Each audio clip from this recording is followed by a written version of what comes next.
देर रात का सन्नाटा था। घड़ी की टिक-टिक के सिवा कमरे में और कोई आवाज नहीं थी।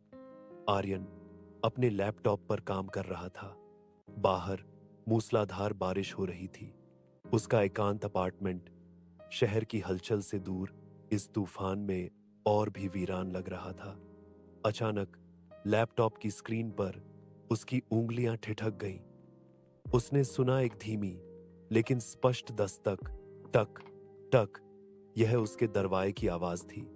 आर्यन ने पहले सोचा कि शायद हवा के झोंके से कोई चीज टकराई होगी, लेकिन दूसरी दस्तक आई। इस बार थोड़ी और मजबूत, थोड़ा और इंतजार से भरी हुई। टक टक टक। यह अजीब था। रात के इस पहर और ऐसी बारिश में कौन हो सकता है? उसका कोई दोस्त नहीं था जो बिना बताए आता। उसने दरवाजे के छेद से झांकने की हिम्मत नहीं की। एक अनजानी ठंडक उसकी रीढ़ में उतर गई।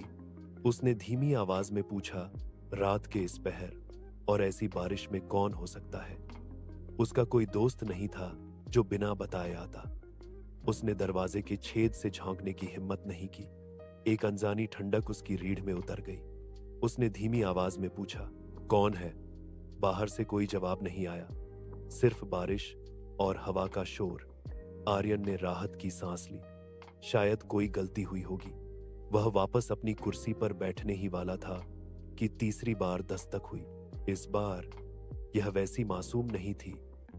यह एक जोरदार थपथपाहट थी, मानो किसी ने अपने पूरे वान से दरवाजे पर वार किया हो। धभाम धभाम धभाम।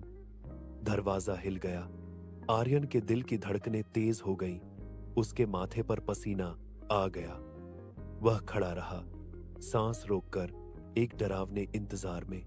तभी दरवाजे के नीचे की पतली सी जगह से एक काली पतली उंगली अंदर आई।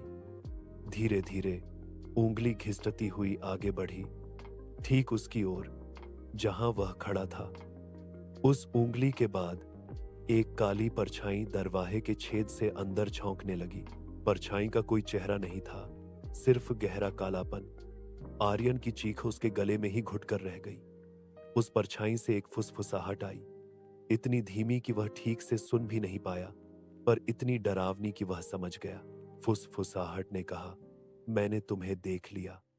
आर्यन पीछे हटने लगा। उसकी आंखें उस पतली होती दरार पर टिकी थीं, जिससे अब और भी कुछ अंदर आने को बेताब था। वह जानता था कि अब सुबह नहीं होगी।